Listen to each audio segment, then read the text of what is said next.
Hey guys, Joe Tech here, and today we're going to check out some obsolete video cards to see if they work with World of Warships. We'll be right back.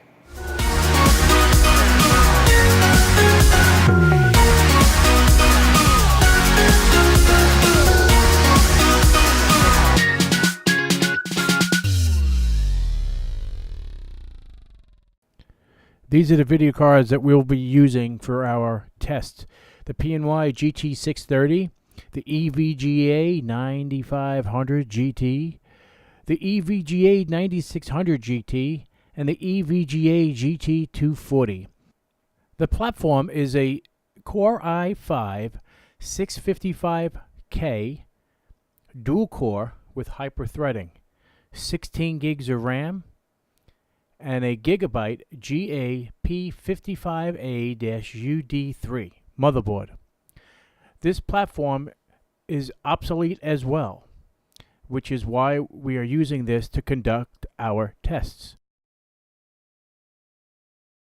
This is a 655K Core i5, 16 gigs of RAM, Windows 10 Professional with a 9600 GT video card with 512 megs of RAM. We will show you shortly how this plays with World of Warships. Okay, this is the 9600 GT with 512 megs of memory, and we are achieving approximately 23 to 24 frames per second, which isn't too bad.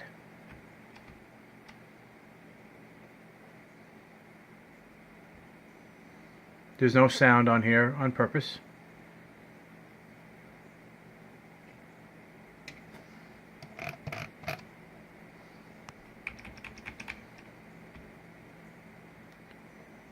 So 22, between 22, well, the program itself actually has it as well. And let's get 21 frames a second. Fraps may be off. Frap says 22 and the game says 21.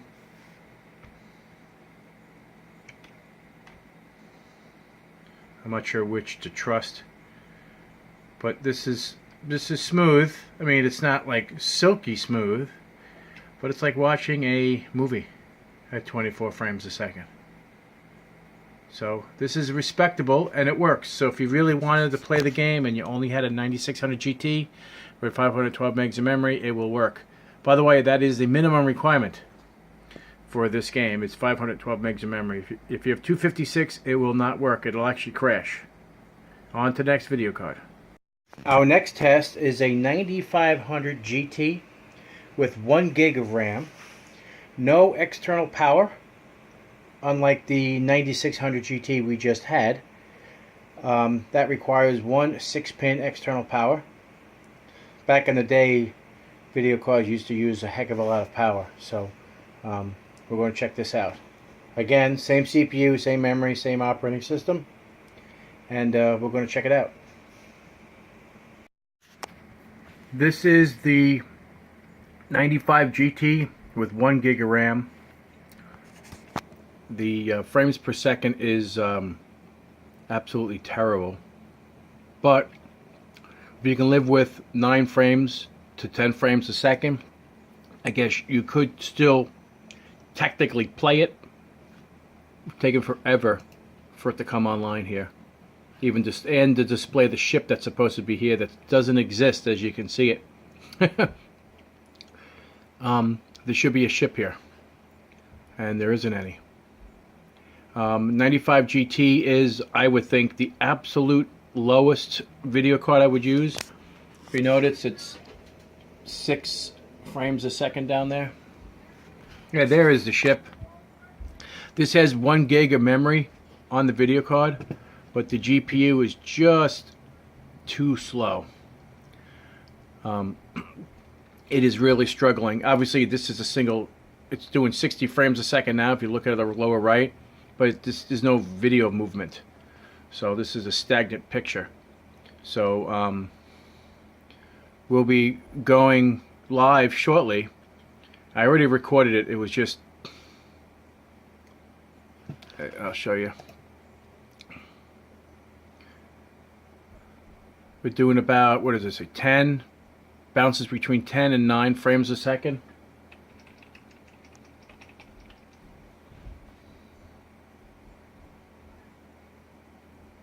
It's really, really not that good.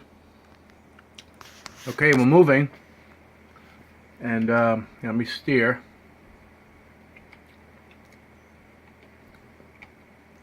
I mean, it's playable, technically. I mean, if you can live with 9 frames to 10 frames a second, then you'll be okay. But this is the absolute minimum. 9500 GT with 1 gig of memory. I mean, thank God for the gig of memory. That definitely helps. Minimum is 512 for this game, but it's really, really suffering. I feel bad. The video card is probably super hot because it's probably pegged 100% in terms of CPU utilization. This is nuts. So anyway, on to the next video card. This video card is the GT 240, 512 megs of RAM. It does not have. It does have HDMI, a DB15, and DVI. Same CPU, Core i5, 655K, 16 gigs of RAM, Windows 10, professional. I'm running it on a. All of this is all run on the Velociraptor 300 gig 10,000 RPM hard drive. I chose mechanical hard drives because that's the typical use in today's world. I mean, only extreme enthusiasts will have solid state drives. So I'm trying to become more of the real world. Most people don't have high-end graphic gaming machines, and majority of the people really can't afford a $700 video card. So I'm trying to go with some slower, older video cards to see how they do in the gaming world. So this is a GT 240, 512 megs of RAM. Onto the game. We're loading up World of Warships, and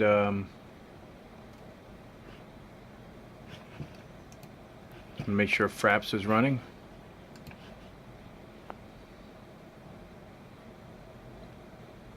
Again, this is GT 240, 512 megs of RAM, and we'll see how this works out.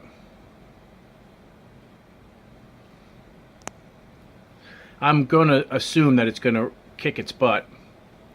I think the GT 240 is a perfect match for this. Thinking that this is overly graphical, doesn't require all that much. I'm very impressed with this game, World of Warships, because it scales extremely well based on your hardware. It's quite impressive.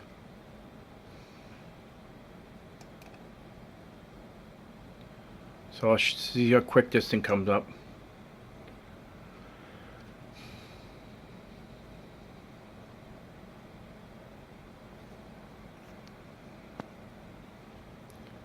The GT 240 has 512 megs of RAM. No external power.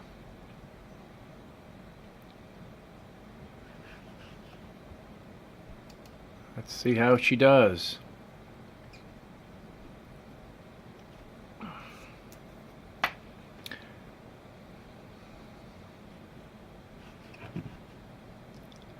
The game is coming up much quicker. That's how she does. Wow. Between 25 and 26 frames per second so far. I mean, I like that. That's good. I mean, considering if this is all you can afford, and that's perfectly fine. That's doable. So if you're in the 200 series video card, I mean, obviously I do have a GTX 580. That's the last one. We know the GTX 580 is gonna rip it to shreds, but I know the GTX 480 does, and I have that in another machine at the moment, so I can't test that. So we're doing 24 frames per second here. Let's see, zoom in a little bit. Let's make some turns. Yeah, that's definitely playable. It's like a movie. Just picture you're watching a movie. 24 frames a second.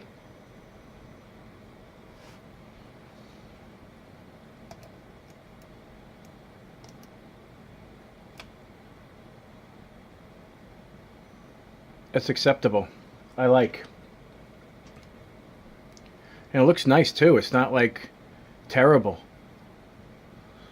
Okay, on to the next video card. Okay, this video card is not marked on the side here, but is a GT 630. It's got 2 gigs of RAM. And I think it should perform really well in this test. It is a low profile style video card opposed to a full. It takes a full height slot, but the form factor of the video card is low profile, as you can see. It does take 2 slots, which is interesting. It does have HDMI, DB15, and DVI. I'm using DVI to analog converter, as you can see right there. Same, everything's the same. Just changing out video cards. Let's see how it performs. Okay, we're loading up World of Warships. Again, this is the GT 630.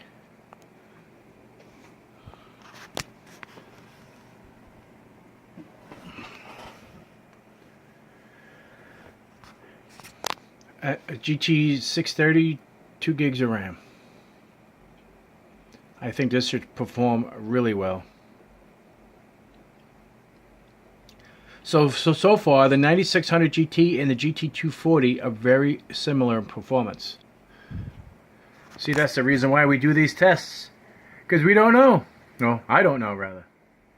Maybe you guys know, but I don't. That's the reason why I'm doing these tests, because, like I said, the majority of some people, they don't have like high-end video cards. So I decided to do this. I will be receiving a 1050 tomorrow. So it looks like 21. I mean, it's actually built in the game too.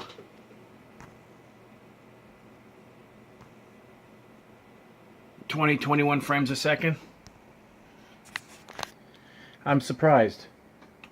I really am, actually. I really thought for sure that this would be a heck of a lot more than 19 to 20 frames a second.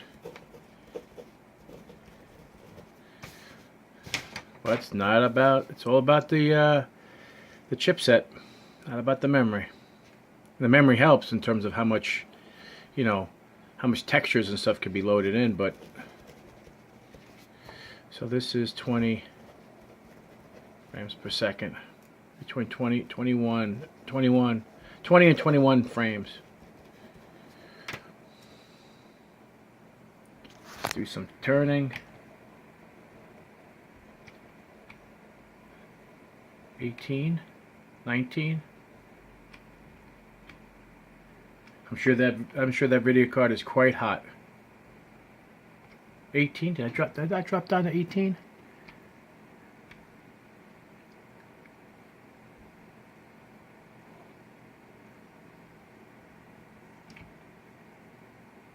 Oh, still, I like the sunlight and everything. The textures and stuff looks nice.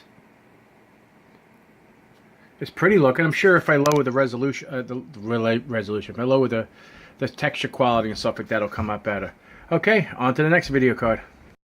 This is a GTX 580 with 1.5 gigs of RAM. I'm just using this as another test since I have one floating around. I do have a GTX 480 as well, but that's in another machine. So we'll check this out. We obviously know this is going to rip it to shreds, but it's just to see what it is. Off to the game. Okay. For those who skipped ahead, GTX 580, 1.5 gigs of RAM.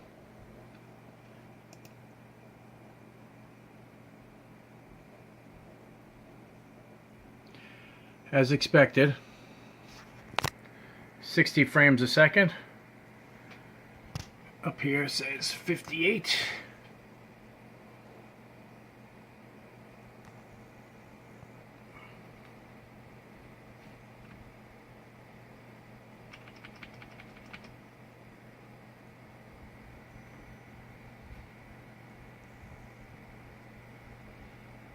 Now I can't capture these graphic cards because there's no HDMI out on them, except for the 580, but for me to do all that, kind of silly. So what are we doing here?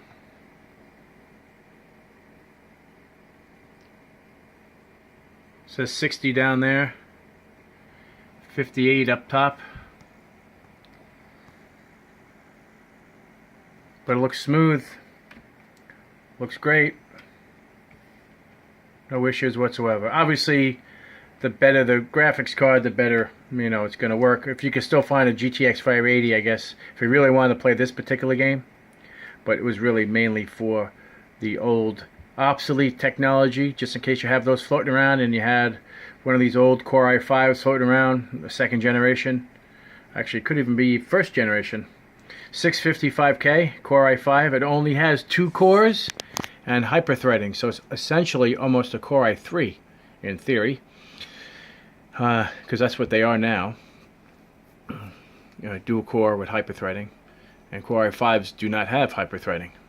So this is this CPU I actually overclocked to 5.845 gigahertz. I used dry ice and acetone to overclock it. I have a special overclocking pot, which is the reason why I have this external thing for overclocking purposes. But nonetheless, this ends this graphical test for obsolete technology, like obsolete video cards for gameplay. On to the next game. Hey guys, if you like this video, thumbs up. And if you're not a subscriber, please subscribe. Take care.